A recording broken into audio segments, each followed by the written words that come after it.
Olá, sejam todos bem-vindos ao 3,5, o podcast para quem gosta de carros da Fiat. O meu nome é Jacob Paz, eu sou editor de livros e fanboy da Fiat. Por aqui você fica por dentro da Fiat e de seus 125 anos de história, semana sim, semana não. Tem novidades, análises, segredos e toda a cultura do carro italiano, que passa pelos modelos da Fiat e também das marcas em seu entorno, reunidas sob o guarda-chuva da Stellantis.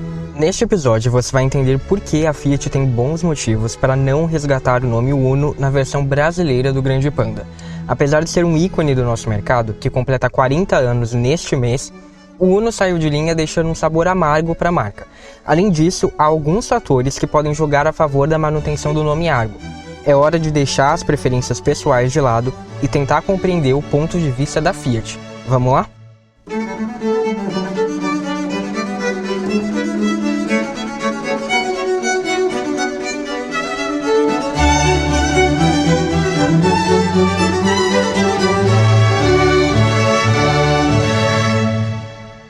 No episódio anterior, em que eu gravei ainda na Itália, eu contei para vocês o que eu achei do novo Grande Panda, que foi pré-apresentado no mês passado. E desde então, o modelo que inaugura essa nova linha global que a Fiat vai ter, foi alvo de muita atenção de vocês. Fiz vários posts lá no Instagram que fizeram muito sucesso. E uma das perguntas que não querem calar, que todo mundo comentou pelo menos uma vez sobre essa nova fase da marca, é se ela vai ou não resgatar um nome histórico no Brasil, como ela fez na Europa, para batizar esse novo hatch. E, obviamente, que esse nome histórico que eu tô falando é o do Uno. Quem ouviu o episódio 73 já sabe que, de acordo com o que eu ouvi nos bastidores lá na Itália, o mais provável é que a Fiat utilize o nome Argo no Brasil para batizar a nossa versão do Grande Panda. Se fosse lançado hoje, esse seria o nome do carro. Mas ele não vai ser lançado hoje. Pelo contrário, ele só chega em 2026 aqui no Brasil. E isso, inclusive, é oficial. A Stellantis divulgou isso em uma das apresentações que ela fez. Então, como eu disse, tudo é possível na Fiat, inclusive essa decisão do nome ser revertida. Mas é fato que, desde que os rumores sobre esse novo modelo surgiram, de que ele resgataria a filosofia usada no Panda dos anos 80, que é a mesma filosofia do Uno, as especulações e a torcida para que a Fiat do Brasil batizasse esse carro com o nome Uno no nosso mercado ganharam muita força. Pelo que dizem algumas publicações, como eu já li no Auto Segredos e no Auto Mais, não tem bem um consenso dentro da Fiat. Alguns chamam esse projeto informalmente de Novo Uno, outros de Argo Next Gen, ou seja, próxima geração. Porém, reforçando, esses são batismos informais. O código oficial do projeto é F1H. Esses batismos informais são usados ali para se referir a esse carro, a esse projeto no dia a dia. Não quer dizer que eles vão ser usados no modelo lançado necessariamente. E também é inegável que o nome Uno é uma marca muito mais forte no nosso mercado. Afinal, a gente está falando de um modelo que completa neste mês aqui de agosto 40 anos de história no Brasil. E em apenas 3 desses 40 anos, a marca Uno não esteve em atividade. Para ser mais exato, faz apenas 36 meses que a gente não convive com o nome Uno. E isso contando, obviamente, um modelo novo que pode ser adquirido como 0 km. Afinal, no mercado de usados, o Uno ainda é um dos nomes mais fortes. No primeiro semestre deste ano, ele só perdeu para o Volkswagen Gol nas negociações, tendo 197.608 unidades negociadas entre janeiro e junho. Já no ano passado inteiro, foram 417.301 negociações envolvendo o modelo da Fiat, que também ficou na vice-liderança entre os seminovos. Esses números e todos que eu vou citar aqui em relação a números de vendas são números oficiais da Fenabrave. E a gente está falando apenas de termos práticos, né? Porque ainda a gente precisa lembrar como o Uno é um modelo presente na história de vida das pessoas. Praticamente qualquer brasileiro tem uma relação com ele em algum nível, eu tenho. Até gente como Adriane Galisteu e Ayrton Senna tem, né? Não é verdade? Então, é essa relevância que faz o Uno dominar a internet e ser também uma fábrica de memes, algo que até a própria Fiat já usou para conectar um dos seus modelos mais recentes dessa última fase, que foi o Cronos, com o público da marca. E é exatamente o tipo de relação que a Fiat da Europa buscou estabelecer ao decidir nomear o seu novo modelo de Grande Panda. Ou seja, é imprimir nesse importante novo carro, que vai puxar uma fila de diversas novidades. Então não precisa reforçar aqui, dizer mais uma vez quão importante ele é a ideia aqui trazer uma conexão emocional, que resgata não só o nome, mas também a memória das pessoas que viveram histórias marcantes com aquele que é o Uno da Itália, o Panda. Um carro que, como o Uno foi aqui no Brasil, é valente, é prático, é acessível, é onipresente, tem uma história ininterrupta de mais de 40 anos de mercado também. Um modelo que sobreviveu, inclusive, às tentativas de ser substituído por possíveis sucessores, por projetos mais atuais, foi lá, resistiu, continuou sendo vendido, assim como o Uno foi no Brasil, o Panda é lá na Europa, especialmente na Itália. Mas por que então a Fiat do Brasil não parece estar interessada em replicar essa mesma estratégia no nosso mercado?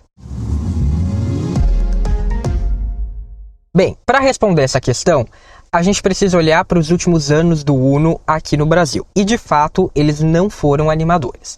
Mas antes que você comece a dizer que o novo Uno foi um fracasso, que ele é um problema da história, que a segunda geração é Nutella, que não é um Uno de verdade, deixa eu me adiantar aqui e dizer, esse não é exatamente o problema. Eu vi muita gente dizendo que a Fiat não quer usar o nome Uno porque o novo Uno não foi um sucesso. Isso não é verdade. Em primeiro lugar, o novo Uno foi um projeto muito importante, porque ele foi o primeiro carro feito do zero totalmente no Brasil. Sim, ele foi feito em conjunto com a terceira geração do Panda, que, vale sempre dizer, é um carro do segmento A, ou seja, posicionado abaixo do Uno, que é um B-hatch. E a matriz supervisionou de algum modo a concepção do novo Uno, mas ele foi idealizado, projetado, concebido, testado e produzido 100% pela equipe de Betim, e ouvindo do início ao fim clientes brasileiros para ajudar na tomada de decisões de como seria o carro. Eu lembro de uma matéria da Quatro Rodas na época do lançamento que falou, olha, a gente fez as pesquisas e até a posição da manopla do câmbio foi perguntada para as pessoas, para o público brasileiro, se eles preferiam que fosse ali no painel como é no Panda ou do modo tradicional. E do modo tradicional venceu, então a gente fez isso no Panda. A manopla continua no painel, aqui no Uno a gente deixou no lugar tradicional. Então, se isso não tivesse acontecido, ou se o carro tivesse sido um fracasso, hoje a gente não teria modelos como Toro, Pulse, Fastback, ou até mesmo carros de outras marcas do grupo que foram feitos 100% no Brasil, como o Jeep Commander e a Rampage. Portanto, sim, todos esses modelos devem respeito ao novo Uno, porque senão eles jamais teriam existido.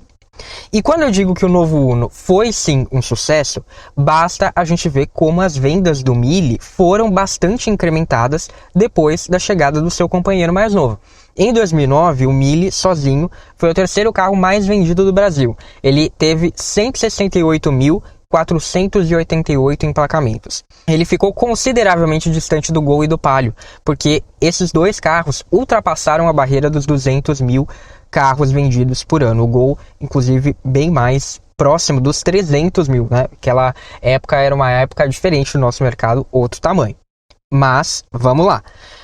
168.488 emplacamentos, só o Mille. No ano seguinte, já com a chegada do novo Uno, a situação foi bem diferente. As vendas cresceram 36% para 229.300 emplacamentos. E o Uno passou a ser o carro-chefe da Fiat, ou seja, ele superou o Palio.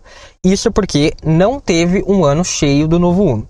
Um ano depois, em 2011, aí sim, o primeiro ano cheio da dupla novo Uno Mille, a Fiat chegou o mais próximo possível do Gol. Ela ficou a apenas 20 mil unidades atrás do Volkswagen. Até então, com o Palio, essa diferença era de, no mínimo, 30 mil carros. Naquele ano, foram 273.535 emplacamentos do Uno contra só 105.792 do Palio. Foi um dos piores anos do irmão mais novo do Uno, se não o pior. Portanto, no seu pico de vendas, o novo Uno conseguiu incrementar em mais de 60% as vendas do Mille. Não é um resultado de se jogar fora. E mesmo depois de o Palio ter sido renovado, quando ele ganhou novidades na versão Fire e ganhou também uma nova geração em 2011, a dupla formada pelos Uno se manteve firme como carro-chefe da Fiat até 2013, quase sempre superando as 250 mil unidades por ano. Nesse ano, 2013, porém, o Mille saiu de linha em virtude da nova legislação que entraria em vigor a partir de 2014, então ele foi vendido até dezembro de 2013, e com essa nova legislação que obrigava que todos os carros vendidos no país tivessem airbag duplo e freios ABS, a Fiat reviu todo o seu portfólio de hatches. Houve uma importante reorganização nos papéis de cada um. Em vez de manter o novo Uno como um carro acessível, o B-hatch de entrada que ele foi projetado para ser, a Fiat optou por transformar o Palio Fire no substituto do Mille. E isso apenas enquanto o seu City Car não fosse lançado, uma vez que o projeto do Mobi já estava em andamento, mas ele estava atrasado. E com esse Palio Fire simplificado, a Fiat apostou novamente no nome Palio para brigar pela liderança com o Gol, somando a carroceria veterana com a nova geração. Uma estratégia que até deu certo, fez o Palio, pela primeira vez na história, ser o número 1 do mercado no ano de 2014. Mas que, como a gente sabe, não foi muito longe, porque já em 2015 a Fiat perdeu o posto para o Chevrolet Onix. E o que sobrou ao Uno? O modelo foi reposicionado para ele se distanciar do Palio Fire e do City Car, que seria lançado em mais alguns meses. Então ele ganhou tanto conteúdo que ele passou a ter até mais itens que o próprio novo Palio. Lançada em 2014 como linha 2015, a reestilização do Uno ganhou um banho de loja por dentro, por fora, teve um salto muito notável em acabamento, ganhou um desenho mais elegante, né, menos descolado, que deixava ele ainda mais próximo do Panda, inclusive, e ele também passou a contar com itens como um rádio mais moderno ou opção de central multimídia, câmbio Dualogic acionado por botões, Start-Stop na versão Evolution, retrovisores elétricos com sistema tilt-down, repetidores de seta, câmera de ré e sensor de estacionamento, tela de 3,5 polegadas no quadro de instrumentos e volante com comandos do rádio. As mudanças, no entanto, vieram acompanhadas de um aumento nos preços, especialmente considerando os descontos que eram oferecidos ao modelo anterior. Além disso, enquanto a concorrência já oferecia itens como central multimídia ou ar-condicionado de série, ou até o motor 1.0 de 3 cilindros, né, que estava toda aquela moda, a Fiat insistia em oferecer equipamentos considerados essenciais como opcional, ou até mesmo acessório. A central multimídia era um acessório. Os motores eram os já cansados Fire, Evo 1.0 e 1.4. Além disso, como ele ficou mais caro, já era possível encontrar projetos mais modernos pela mesma faixa de preço, que ofereciam um espaço interno mais próximo ao do novo Palio e não ao do Uno. Isso tudo, aliado ao fim do Mille, fez com que o modelo entrasse em queda livre. Do posto de vice-líder do mercado brasileiro, o Uno caiu para 5º lugar em 2014, depois 8º em 2015, 17º em 2016 e 20º em 2017. Nessa época, a Fiat ainda tentou insistir ali no Uno, ela fez nele a estreia dos novos motores Firefly, fez mais um facelift sutil ali, mudou a grade, mas ainda assim não deu certo. O Uno passou a ficar no patamar ali de 15 a 20 mil unidades vendidas por ano. Em 2018 ele teve o seu pior desempenho de mercado, só 15.151 emplacamentos. Ele foi o 46º carro mais vendido do Brasil. Embora o mercado como um todo vivesse outro momento, realmente os volumes estavam menores, o líder Chevrolet Onix ainda foi capaz de ultrapassar a barreira dos 200 mil emplacamentos, só para a gente ter uma ideia. Fora ele, nessa época, só o Hyundai HB20 e o Ford Ka foram capazes de ultrapassar os 100 mil exemplares por ano. Então, existiu sim uma queda muito acentuada, mas a do Uno foi ainda maior. A Fiat estava passando por uma crise histórica. O seu melhor modelo nesse ano foi a Strada, apenas o 8º carro mais vendido, com menos de 70 mil emplacamentos.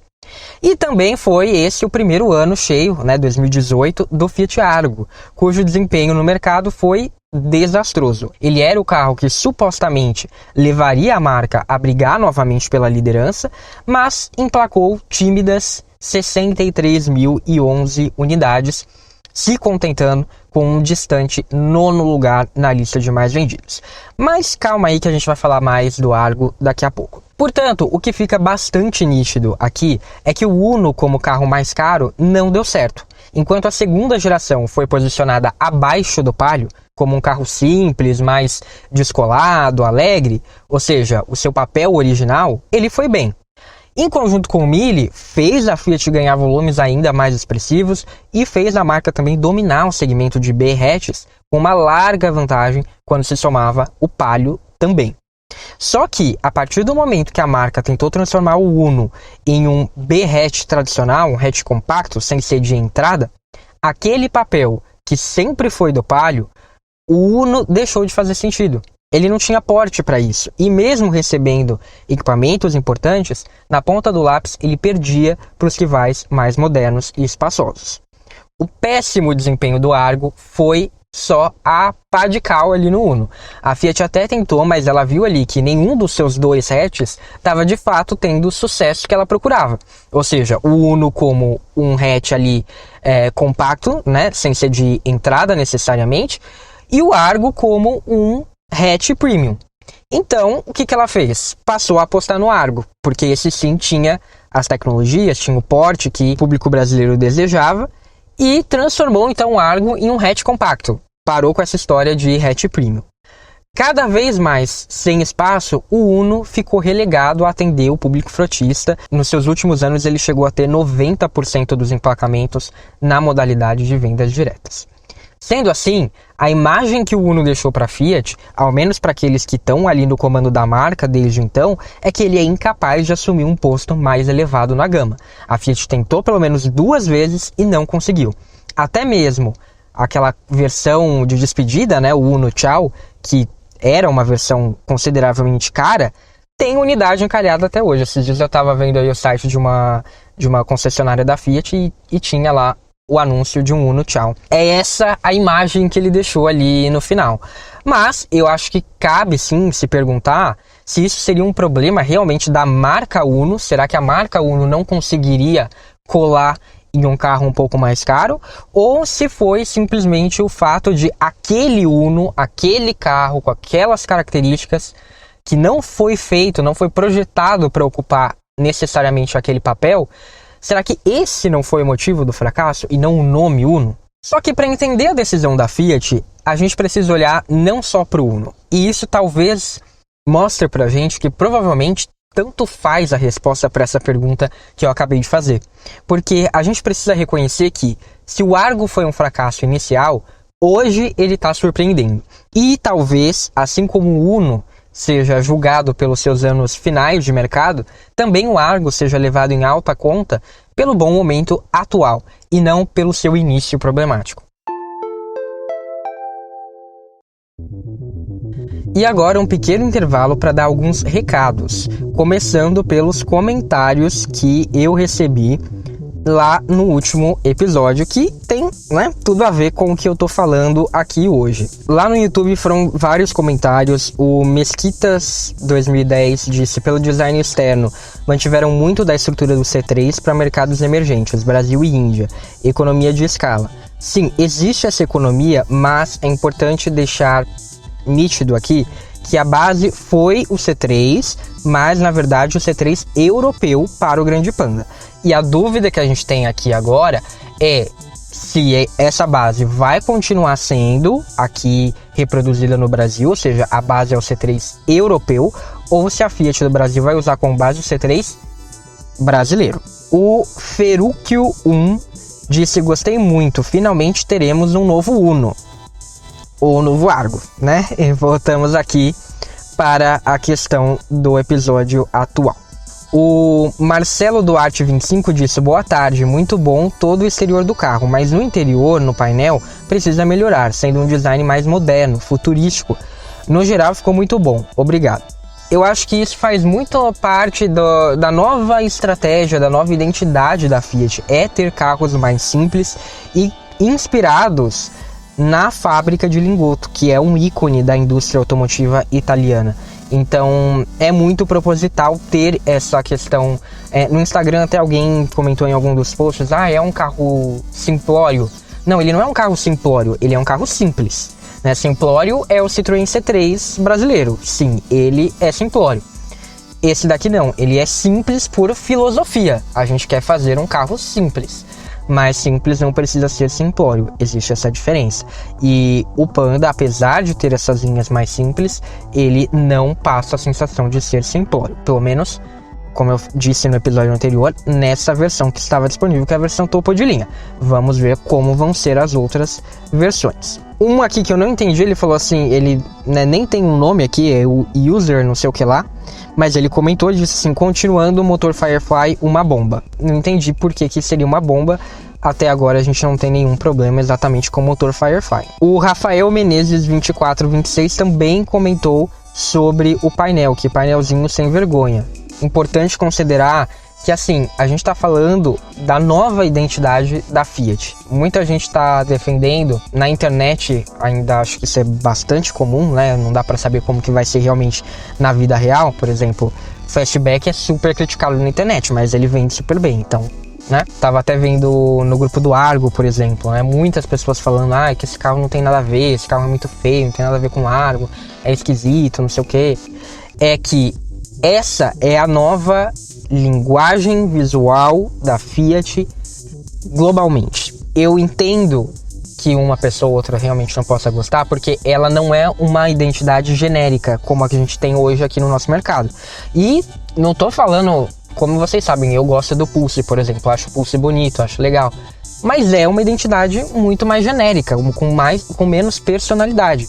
O Argo foi lançado em um momento em que a Fiat precisava de um resultado rápido, então fazia sentido você apostar em uma linguagem mais genérica, porque você não tinha espaço para errar. E agora, o que a Fiat parece estar fazendo é querer retomar um pouco mais da personalidade da marca, a personalidade que esteve presente em muitos projetos ao longo da sua história e que nessa última linha se perdeu um pouco por conta desse contexto. Você tinha uma marca em dificuldades nos seus principais mercados, você tinha que trabalhar com um portfólio ali de plataformas, né, de como desenvolver esses produtos muito limitado, porque o grupo estava concentrado em outras coisas.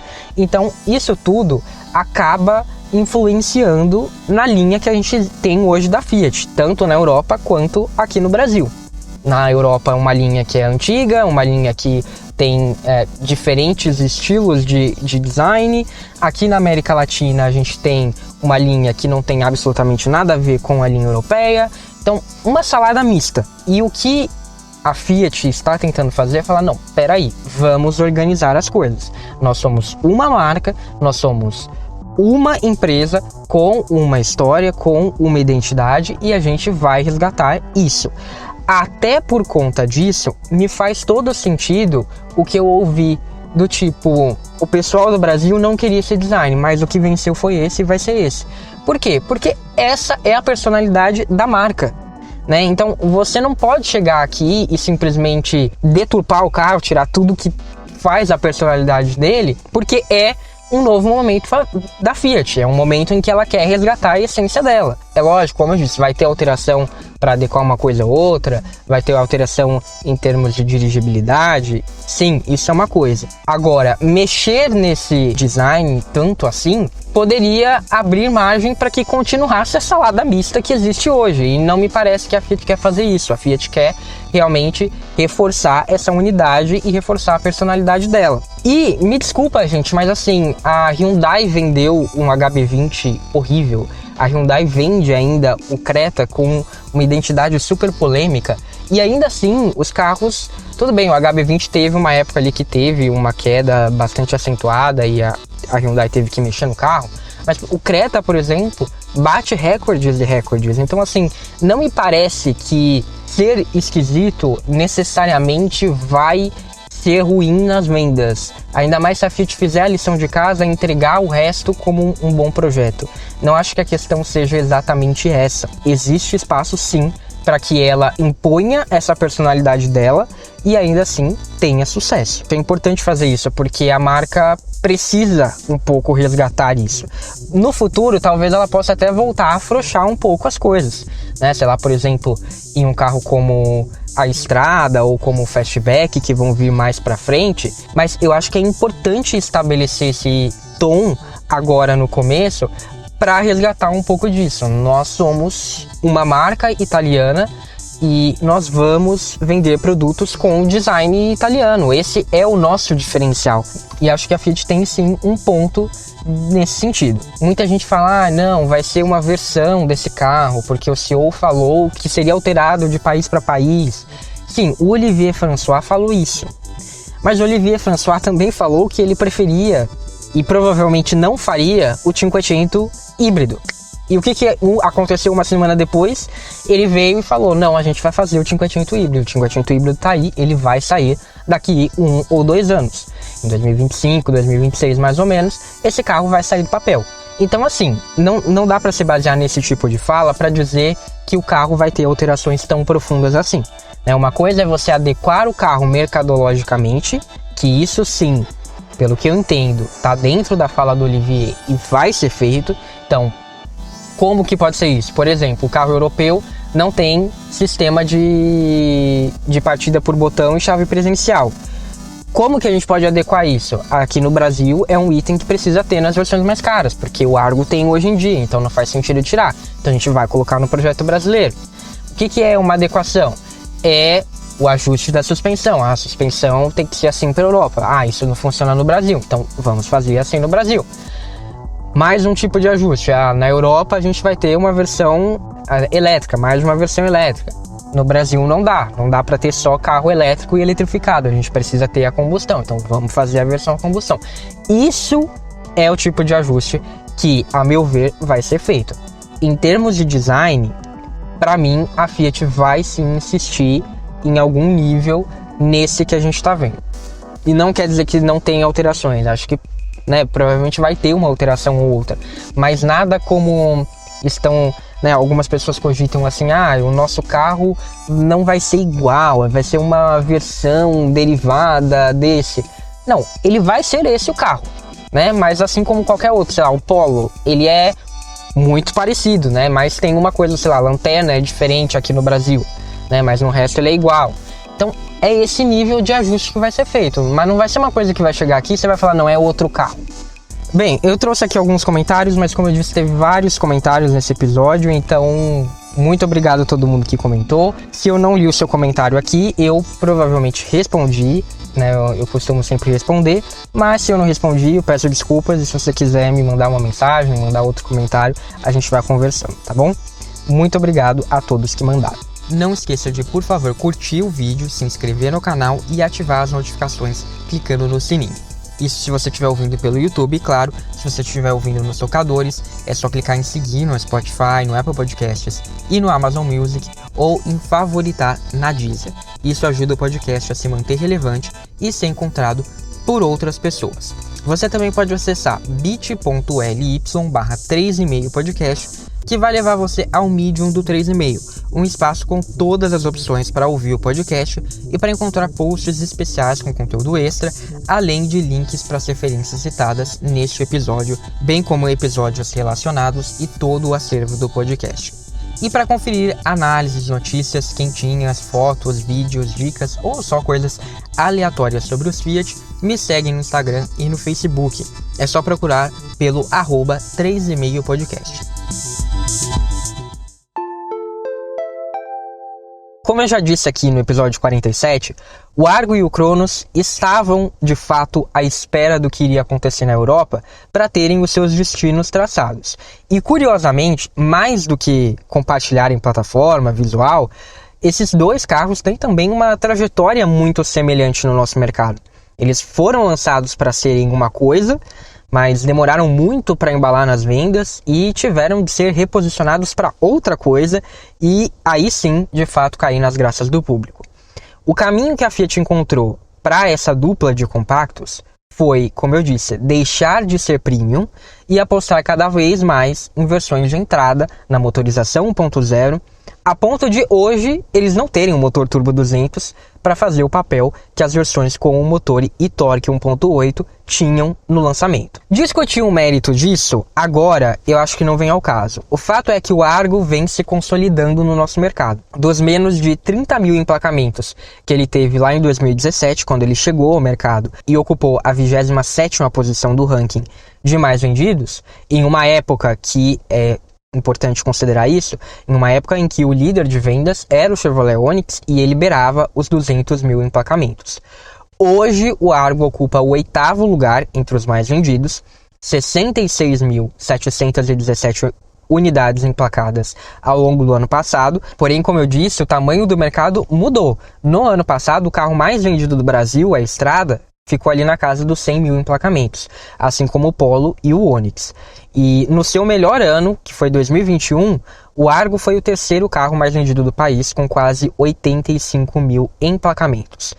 Aqui, agora em 2024, ele vem melhorando os números em relação ao ano passado. De janeiro a julho de 2023, ou seja, 7 primeiros meses, o Argo vendeu 39.079 unidades. No mesmo período deste ano, 2024, foram 48.284 veículos, ou seja, é um crescimento de 23,5%, acima, portanto, do crescimento de 18,7% que o segmento como um todo teve nesse mesmo período. Neste ano aqui, o Argo é o 5º carro mais vendido do Brasil. No ano passado ele era o 7º. Mais impressionante ainda é que o hatch da Fiat vem obtendo esse feito, né, de crescer nas vendas sem ter recebido grandes investimentos. E já muito próximo de quando ele deveria, na verdade, se aposentar, tá com as vendas em queda, né, ou então ganhar uma nova geração.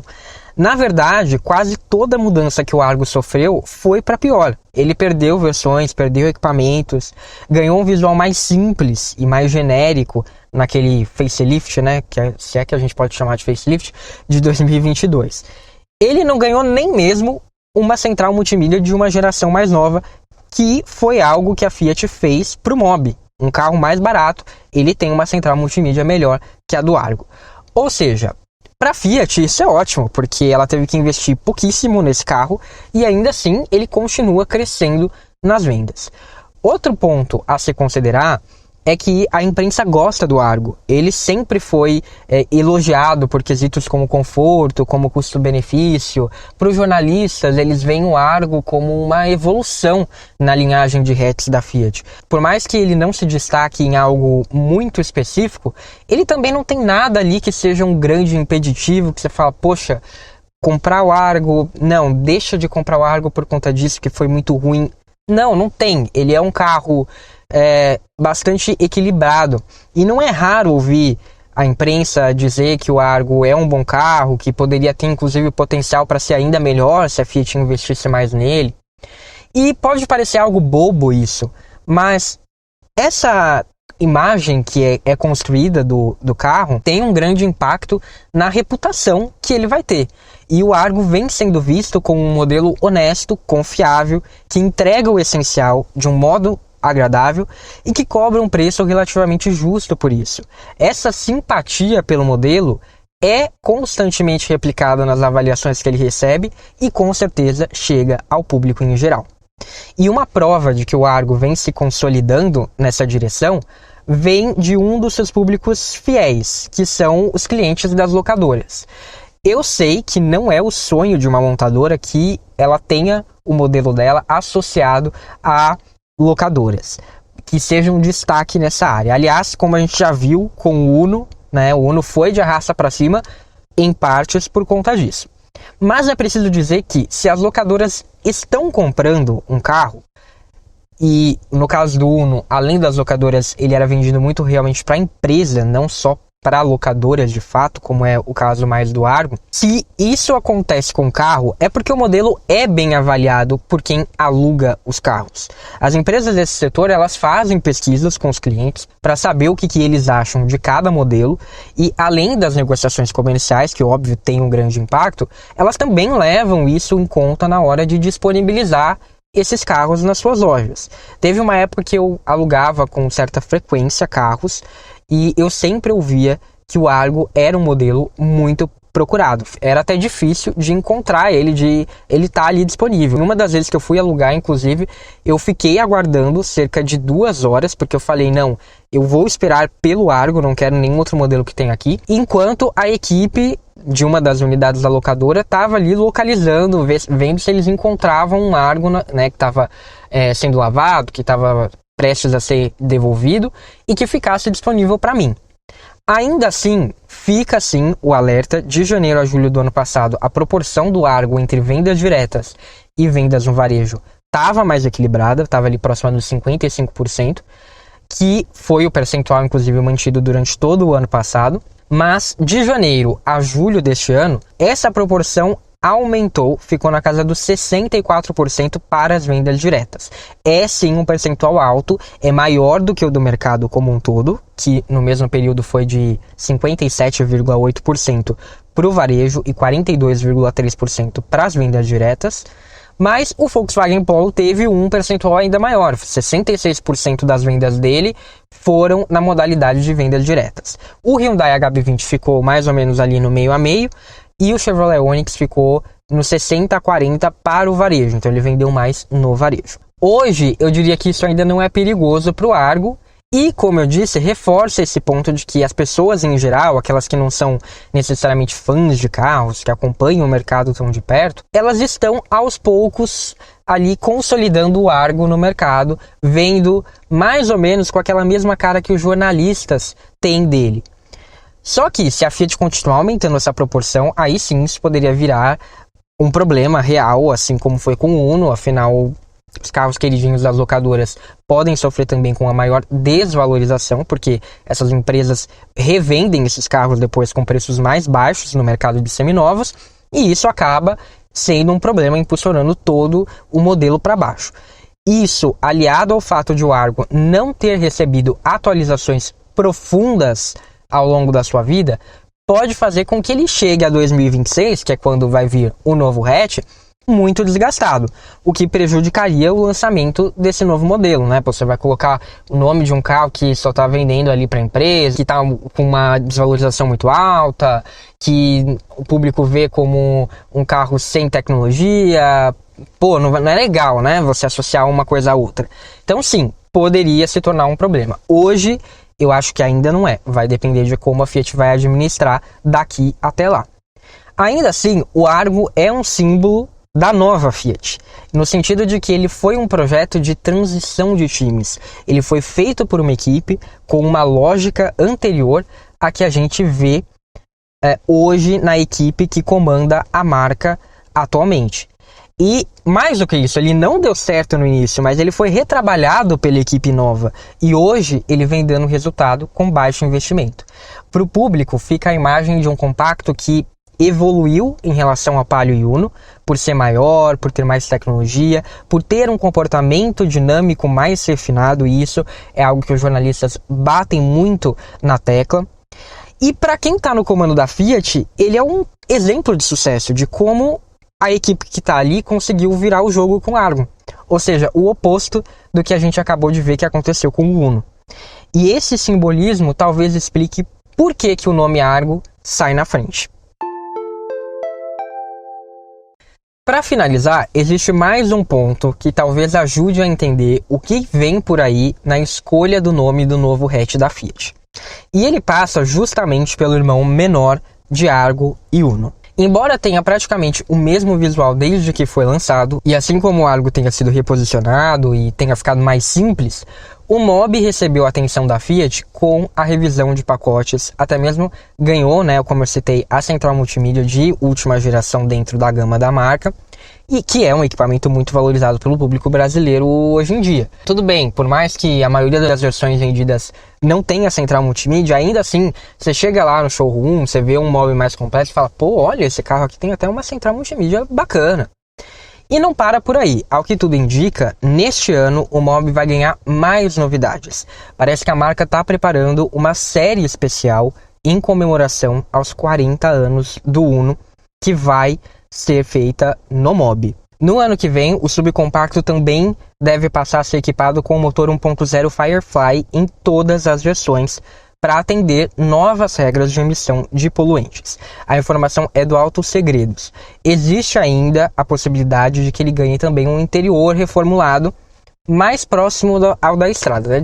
Disseram que é exatamente igual ao da estrada, mas não sei, eu tenho as minhas dúvidas ainda. Vamos ver se isso vai para frente ou não. O ponto é, a Fiat não mexeria tanto ou investiria assim no Mobi para que ele ficasse só mais alguns meses ali no mercado, né? Vamos dizer, essa atualização chega no ano que vem, 2025, em 2026 chega um novo hatch que, em tese, poderia tirar de linha tanto o Argo quanto o Mobi. Mas se a Fiat vai fazer essas alterações no Mobi, então talvez isso seja um indício de que existe a chance de que ele faça uma hora extra e assim possa conviver com o novo hatch que vai chegar em 2026.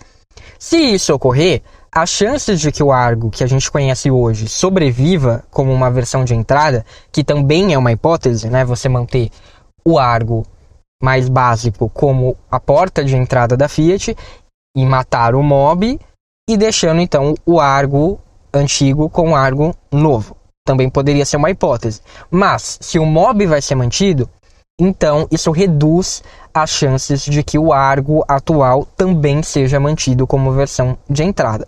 Para a Fiat, faria sentido apostar no Mobi como esse carro de entrada, porque ele é um projeto mais barato, já teve custos amortizados, que utiliza uma plataforma mais antiga, inclusive a plataforma, né, propriamente do Uno, e considerando também que o segmento A, no qual o Mobi atua, é um segmento pouco lucrativo e que não tem uma concorrência muito forte, né? A gente tem hoje basicamente só Mobi e Kwid nesse segmento. Então ele se torna, o Mobi, um projeto mais vantajoso para ser mantido nessa posição, porque manter o Argo a um preço mais baixo provavelmente vai custar mais caro para a Fiat, embora fosse um ganho significativo em termos de qualidade, você ter um carro de entrada como o Argo em vez de um carro de entrada como o Mobi. Além disso, manter o Mobi e não o Argo como carro de entrada seria um modo de fazer a Fiat continuar no segmento A, algo semelhante ao que ela fez na Europa, ao investir no Panda atual como carro de acesso até pelo menos 2027, podendo chegar a 2030. Por que eu estou dizendo isso? Porque o Mobi aqui no Brasil seria, portanto, um carro equivalente ao Pandina, porque ele é do mesmo segmento e tem basicamente o mesmo tamanho. Esses dois carros são parecidos em termos de porte. Então, por que isso pode ser vantajoso? Porque vamos pensar no futuro. Atualmente, a Fiat disse que não vai mais investir no segmento A. Mas isso vale ali para o ciclo atual de produtos, ou seja, até mais ou menos 2030, não vamos fazer um novo carro para o segmento A. Mas vamos supor que depois disso a Fiat reveja essa decisão de não apostar em um novo projeto para essa fatia de mercado, em um novo subcompacto. Ou seja, reviu essa decisão falando, não, a gente não ia fazer, agora a gente vai fazer, o que a gente sabe que isso é algo bem típico da Fiat, né? Então, qual que seria a vantagem disso? Seria já ter um projeto alinhado dentro da nova linha global de produtos similares, porque você poderia fazer um novo carro só, que substituiria então o Mobi no Brasil, na América do Sul, e o Pandina, o Panda atual, o Panda menor, lá na Europa. Ou seja, já está alinhado. Não seria tão fácil voltar atrás se a Fiat optasse aqui no Brasil por rebaixar o Argo, por simplificar o Argo para ocupar esse papel de carro de entrada. Porque, ainda que fosse simplificado, ele é um hatch do segmento B. Ele tem porte do segmento B. Ou seja, depois quando a marca trouxesse esse novo carro para o segmento A, esse subcompacto, ela teria que substituir o Argo, que é um carro maior, por um carro menor do que aquele que estava sendo vendido pelo mesmo preço, ou seja, seria um problema, né? Depois, como é que você vai explicar para o público e falar, pô, até agora eu estava vendendo o Argo, que é um carro grande, por esse valor, e agora vocês vão ter que comprar um carro menor pelo mesmo valor. Ia dar meio que ruim. Então, esse movimento de manter o Mobi abriria espaço para que a Fiat depois tivesse também uma sucessão mais simples, menos descomplicada no segmento A, caso ela opte por fazer isso. E também abriria espaço para que a Fiat matasse o atual Argo. Portanto, se ela mata o atual Argo, ela pode reutilizar esse nome, inclusive em um carro que não tem nenhuma semelhança com o atual, como é o caso do Grande Panda. Como as duas gerações não vão conviver, basta você dizer que é uma mudança radical e pronto, a gente acordou um dia e decidiu mudar o carro completamente. Manteve o nome, sim, mas o carro é completamente outro. Não precisa existir qualquer tipo de semelhança que justifique uma passada de bastão entre um e outro. E também facilitaria na hora de posicionar o novo hatch da Fiat. Porque, vamos dizer assim, a gente está lançando aqui esse carro, o Mobi continua existindo, ou seja, ele é o carro barato. E esse novo Argo aqui é um carro mais caro que chega para ficar acima do Mobi. Ou seja, reforça também um maior distanciamento entre o carro da Fiat e o primo Citroën C3, que já é visto como inferior ao Argo hoje. Então, se você bota o nome de Argo nesse carro, você vai continuar sinalizando isso, falando, olha, o Fiat é superior ao Citroën. Se o nome fosse Uno, talvez ficasse um pouco mais difícil fazer essa imagem colar no público. Sendo assim, a gente tem aqui 3 motivos para explicar a decisão da Fiat de escolher o nome Argo para a versão brasileira do Grande Panda. A visão de que o nome Uno não sustentaria um carro maior e mais caro do que um hatch de entrada, a própria virada de jogo na história do atual Argo, que vem se consolidando como um bom modelo, e a opção de continuar com o Mobi como carro de entrada, que também abre espaço para o uso do nome Argo. Não quer dizer que eu concorde com nada disso, gente. Como eu disse no episódio 73, para mim, o novo modelo continua sendo radicalmente diferente do Argo, ele não carrega qualquer tipo de herança do Argo, e entre uma marca recente que pouco diz alguma coisa, ainda que ela esteja ali em processo de consolidação, e outra que é icônica, eu sempre vou preferir a que tem uma história para contar, a que tem uma relação com o público brasileiro. A Fiat poderia lançar um grande Uno, por exemplo, e facilmente resolver essa questão, falar, olha, é Uno? É, mas é um grande Uno. É diferente do Uno que a gente teve no passado, apesar de ser inspirado nele. Ou então ela poderia simplesmente trazer o nome Panda e, enfim, apresentar esse nome, que é um nome importante para a Fiat em geral, apresentar esse nome aos brasileiros, como ela fez com Punto lá em 2007. Punto já existia há muito tempo na Europa, mas ela trouxe para o Brasil e explicando inclusive isso, que é um nome emblemático da história da marca e que foi um grande sucesso na Europa.